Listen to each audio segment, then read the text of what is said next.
Welcome investors! Today we'll be talking about two things.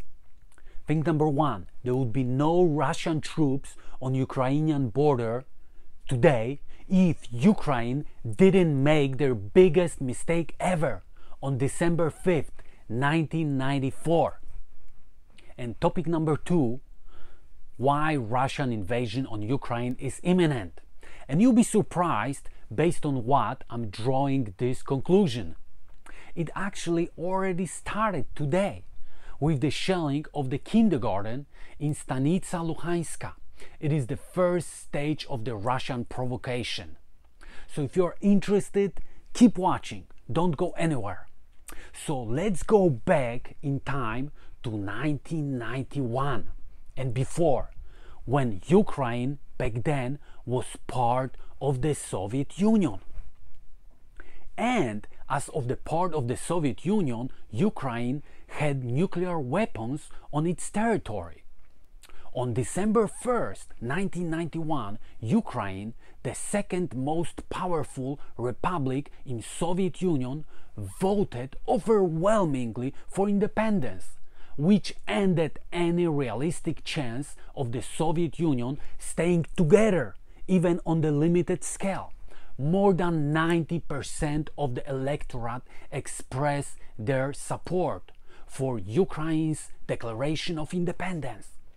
And they elected the chairman of the parliament, Leonid Kravchuk, as the first president of the country.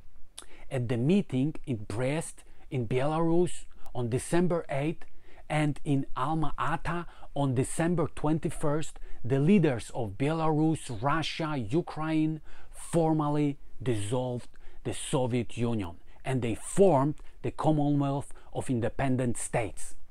After the dissolution of the Soviet Union, Ukraine held about 1/3 of the Soviet nuclear arsenal, the third largest in the world at the time, as well as a significant means of its design and production. They have 130 intercontinental ballistic missiles with 6 warheads each, 46 RT-23 Molodests, which are the rocket launchers, 33 heavy bombers capable of carrying nuclear weapons. They have around 1,700 warheads on their territory. Formally, those weapons were controlled by the Commonwealth of Independent States, but in reality, Russians had the control keys to those nuclear weapons. In 1994, Ukraine agreed to disarm and give away all those nuclear weapons on its territory and decided to join Treaty of Non-Proliferation Act. On December 5th, 1994, the leaders of Ukraine, Russia, Great Britain, and United States signed the memorandum to provide Ukraine with the security assurances in connection with its joining to Non-Proliferation Treaty. The four parties signed the memorandum containing 6 paragraphs, but I will just give you 2 of them because they contain essential information from today's perspective. So the paragraph number 1 says that the Russian Federation, United Kingdom, and United States reaffirm their commitment to Ukraine in accordance with the principles of the final act of the Conference on Security and Cooperation in Europe, to respect the independence and sovereignty and the existing borders of Ukraine. In paragraph number 2, the Russian Federation, United Kingdom, and United States of America reaffirm their obligation to refrain from the threat or use of force against the territorial integrity or political independence of Ukraine, and that none of their weapons will ever be used against Ukraine except for the self-defense or otherwise in accordance to the Charter of the United Nations.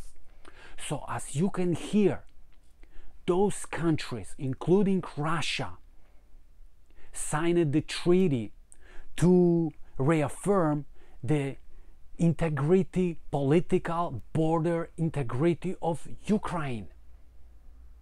But Ukraine gave away their nuclear weapons, which was their biggest mistake.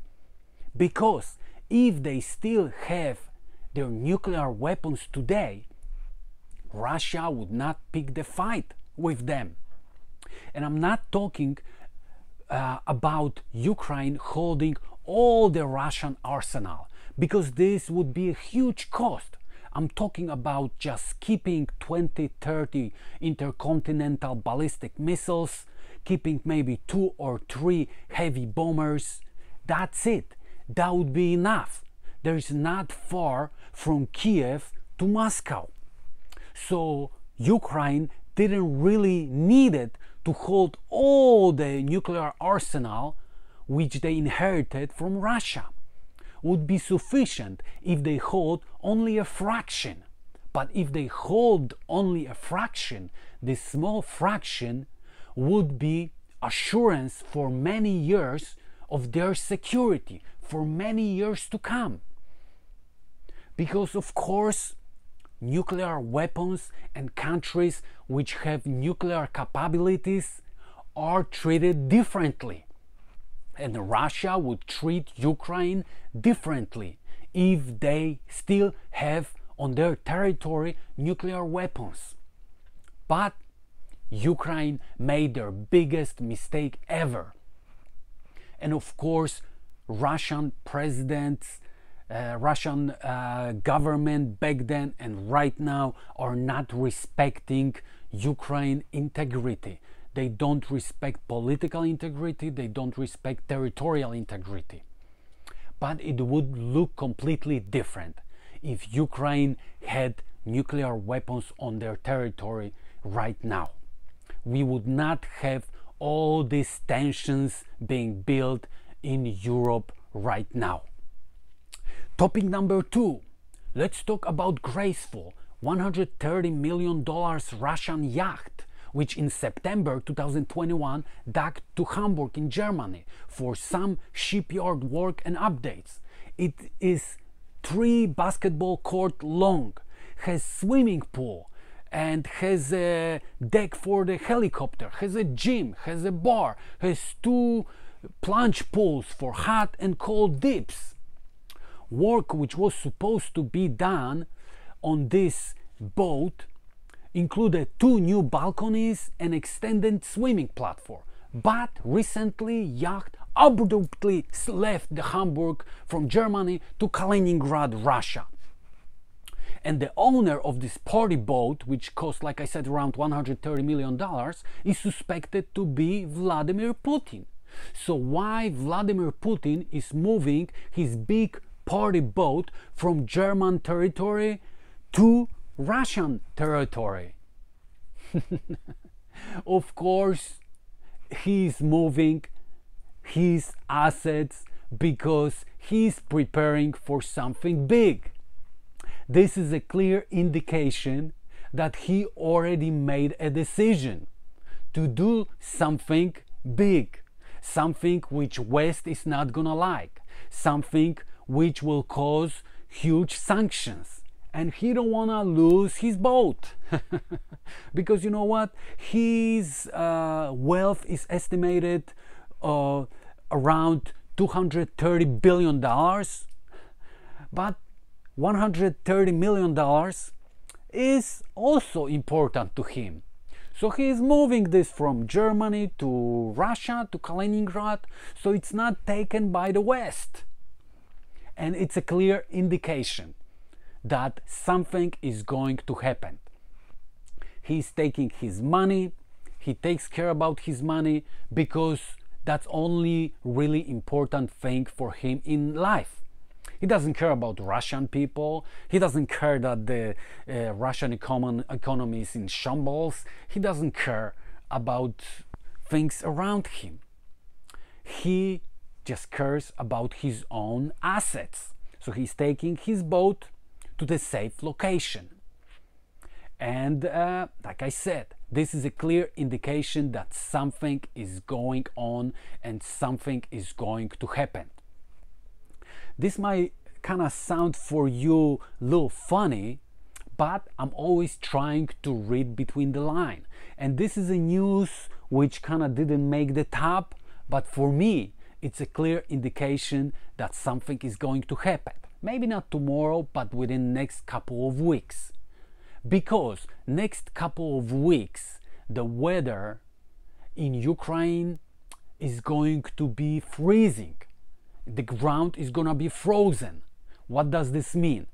This means that this is ideal weather for tanks, for any kind of armory to be moved, so they don't go in the mud down. They are not slowed down by the weather.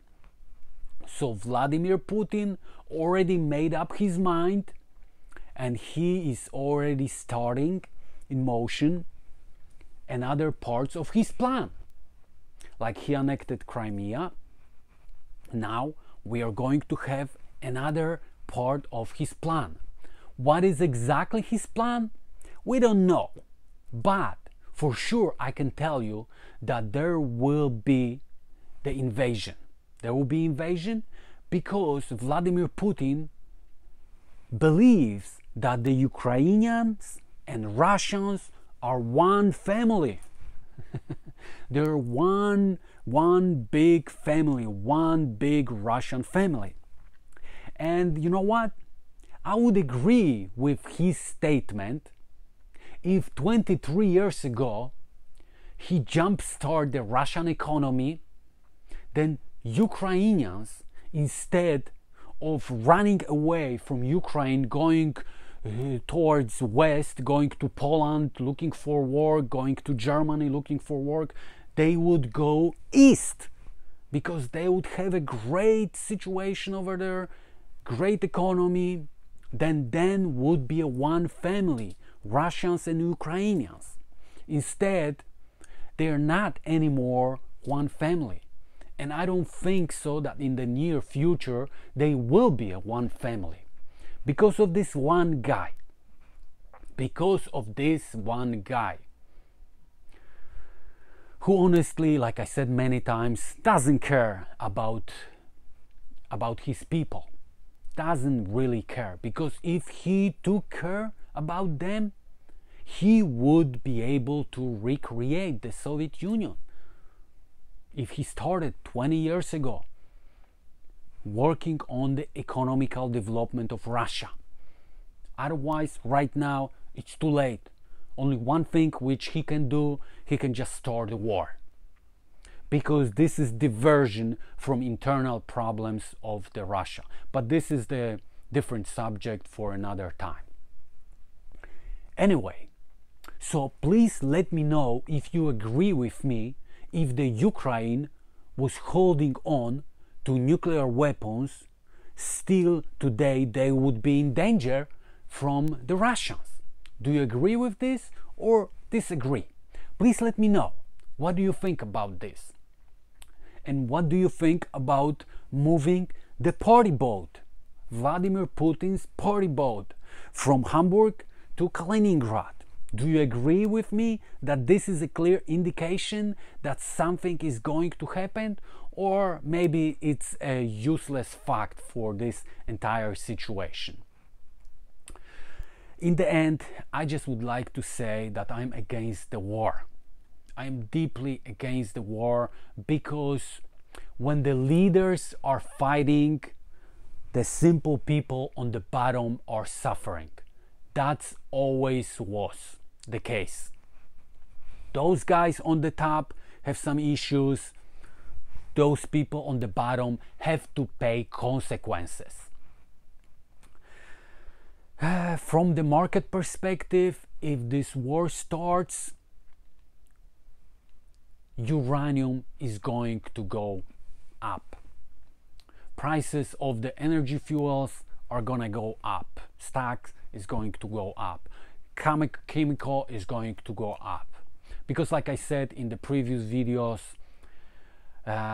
a lot of the uranium was bought from Kazakhstan and former Russian republics.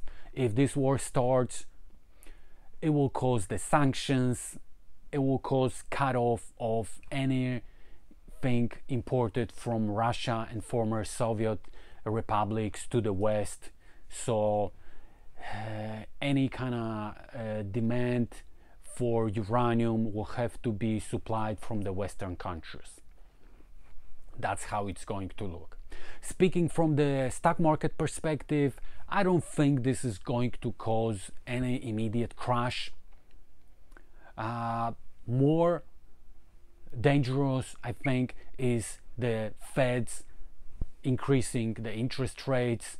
That's what I'm waiting for personally in March, April, or May.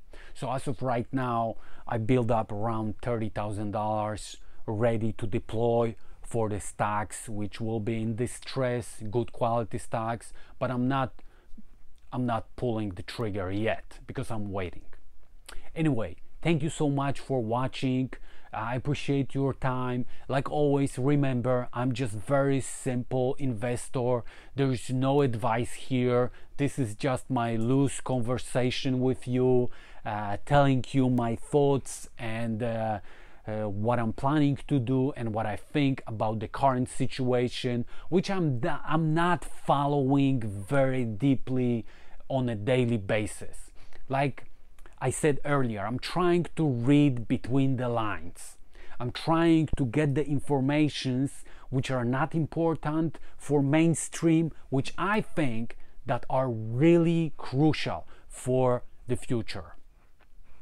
Please let me know, what do you think about those two things which I was talking today about. Thank you so much. I hope you stay healthy and well, and have a great day.